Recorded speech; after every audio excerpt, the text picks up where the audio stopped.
Yosh, il y a de cela quelques semaines, nous avons eu l'immense privilège d'interviewer Mathieu, le chef de projet des éditions Kana. Donc sans plus tarder, bon visionnage. Donc bonjour. Bonjour. Est-ce que vous pouvez vous présenter s'il vous plaît? Bien sûr, je suis Mathieu Adman, du coup chef de produit aux éditions Kana depuis pas mal de temps.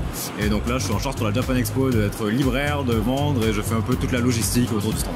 D'accord. Et en temps normal, être chef de projet, ça consiste en quoi? Alors théoriquement, on a des lancements tous les ans et tous les mois. On se les divise au sein de tout le genre du marketing en fait dans les éditions Kana.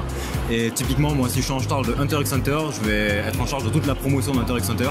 Donc faire les PLV que vous allez trouver en magasin, les goodies, si on a des goodies avec des nouveaux tomes, c'est moi qui vais m'occuper de la fabrication. Et je vais aussi faire les posters, les trailers, toute la promotion web et physique. Donc si j'ai bien compris, c'est surtout de la communication, chef de projet. C'est communication mais plus marketing parce que certes c'est de la communication sur les produits. Après on communique pas au niveau de la presse ou au niveau des influenceurs ou au niveau du reste. On est vraiment que sur du B2B, c'est-à-dire qu'on a de la communication sur les libraires et ça s'arrête là. D'accord. Là j'ai une question qui me vient, ça peut paraître un peu bizarre mais c'est vrai que ça me fait poser la question. Est-ce que vous prenez en temps normal exemple sur le Japon pour faire des goodies, des choses comme ça, par exemple s'ils sortent telle chose, est-ce que vous allez faire pareil ou est-ce que vraiment vous avez des personnes qui réfléchissent à ça dans les quartiers de Kana?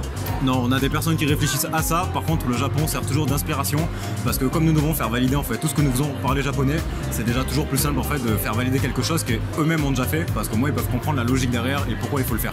Typiquement les éditions collector, c'est très rare d'avoir des rééditions, des éditions collector exclusives à la France et qui n'ont pas été faites déjà au Japon. C'est quelque chose en fait que nous on fait parce que les japonais ont fait et du coup pour eux ils peuvent comprendre la logique derrière, pourquoi faire une édition collector, pourquoi faire une réédition. Par contre on a beaucoup de goodies aussi exclusifs qui sont tout simplement adaptés en fait au marché français et pas forcément au marché japonais. D'accord. Oui évidemment les accessoires doivent être adaptés parce qu'il y a des choses qu'on ne s'en sert pas forcément en Occident quoi. Donc ok. Et du coup tu me dis qu'il y a beaucoup de collecteurs qui ne sont pas adaptés en France s'ils n'ont pas été adaptés au Japon. Mais du coup si une série marche mieux en France qu'au Japon, parce qu'à mon avis ça doit arriver, pas souvent mais à mon avis ça doit arriver, j'ai pas vraiment d'exemple sous le coude, mais est-ce que ça vous est déjà arrivé de faire ça? Bien sûr, typiquement alors les deux ont marché mais la Black Edition donc on a fait sur Death Note, c'est une édition qui existe qu'en France en fait et qui n'existe pas au Japon, donc ça pour le coup c'est unique.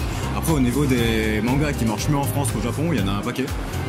Typiquement Black Torch chez Kiun qui a dû s'arrêter très tôt et pourtant qui a super bien marché en France. Ouais. Alors là chez Kana de tête j'ai plus l'inverse. Type Gintama qui a mieux marché au Japon et qui a malheureusement pas réussi à passer en France. Naruto, Naruto typiquement ça a très bien marché au Japon mais en France c'est devenu le manga numéro 1. C'était quelque chose qui n'est jamais arrivé au Japon parce qu'il n'a jamais réussi à dépasser One Piece, alors qu'en France c'est à l'heure actuelle encore le manga le mieux vendu de tous les temps en France, et qui est toujours devant One Piece, qui risque de se faire dépasser à cause de la tomaison de One Piece, mais bon ça reste Naruto devant. Mais du coup donc toi quel est ton parcours de base, comment as-tu fait pour venir chez Kana tout simplement? Alors chez Kana c'est parce que j'ai été stagiaire pendant très longtemps, pendant un an, donc en fait le stage a été ma porte d'entrée. Après pour être chef de produit c'est tout simplement faire du marketing. J'ai fait école de commerce, études marketing, j'aurais très bien pu finir dans une autre entreprise, mais j'ai réussi en fait à avoir mon stage chez Kana. Je suis passionné de manga depuis tout petit, donc forcément quand j'ai eu le stage ça a réussi, ça a matché. Et après sur le stage j'ai eu l'opportunité qui s'est créée et donc je suis devenu chef de produit chez Kana. Mais il n'y a pas vous n'avez pas de parcours spécifique sur chef de produit, il faut que vous fassiez des études et à un moment ou à un autre avoir une spécialisation en marketing. C'est le prérequis. D'accord, ok. J'ai une petite question plus sur l'environnement de Kana. Il y a combien d'employés chez Kana? On est 11 maintenant.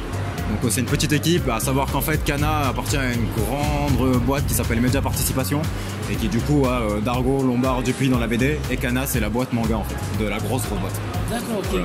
Ouais, parce que c'est vrai effectivement, moi pour ma part je place Kana dans les grandes maisons d'édition françaises et moi je m'attendais plus à un chiffre entre minimum 30.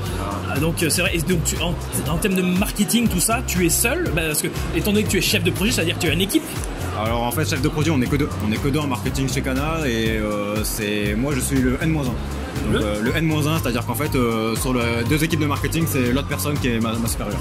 D'accord. Voilà, en gros. Mais oui, effectivement, pour revenir à ça, quand j'ai intégré le stage, moi aussi, je pensais que ça allait être une grosse boîte, parce que ça fait longtemps qu'on est sur le marché et c'est un des leaders. Et pourtant, non, on est que 10. Pour le coup, je peux pas vous dire sur les autres maisons d'édition combien ils sont et si les effectifs sont à peu près similaires.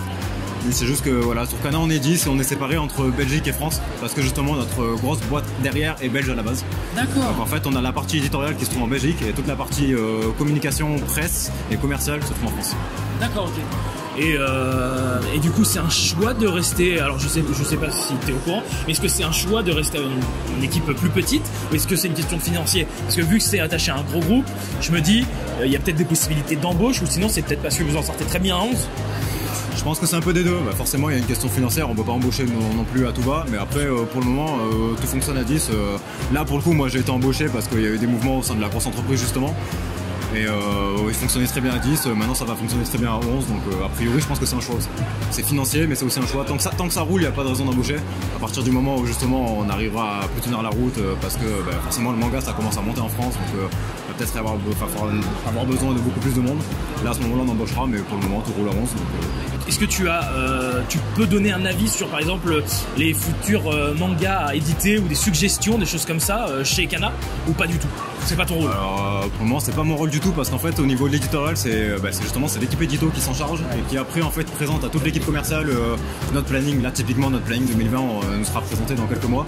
Ils vont nous dire voilà, vous aurez tout ça sur l'année. Après on discute tous ensemble pour savoir quelle série on estime qui a le plus gros potentiel, sur lequel donc on va. t'en fais partie là? Là à ce moment-là j'en fais partie. D'accord. Par contre je fais pas partie du choix à la base, c'est pas moi qui va aller au Japon voir ce qui sort dans le Jump pour essayer de dire tiens on va partir sur telle série, on va acheter telle série ou pas. Moi je suis vraiment à la fin de la chaîne en disant voilà, on a acquéri ça, maintenant à nous de voir sur laquelle on veut pousser, laquelle on estime qui a le plus gros potentiel, selon les besoins du marché, etc. C'est quoi le point positif de travailler dans l'univers des mangas, l'univers qui te passionne? Alors moi pour le coup déjà c'est que justement tous les matins quand je me lève j'y vais avec plaisir au taf. Parce que c'est un taf qui me plaît.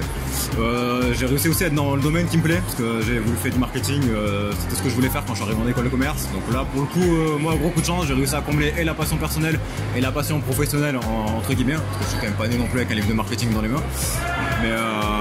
Mais c'est bonne ambiance parce que petite équipe, travailler sur des domaines qui te plaisent, c'est ça en fait, sur le domaine qui te plaise, sur le manga, dans la filière qui te plaît aussi, pour l'instant c'est que du bonheur.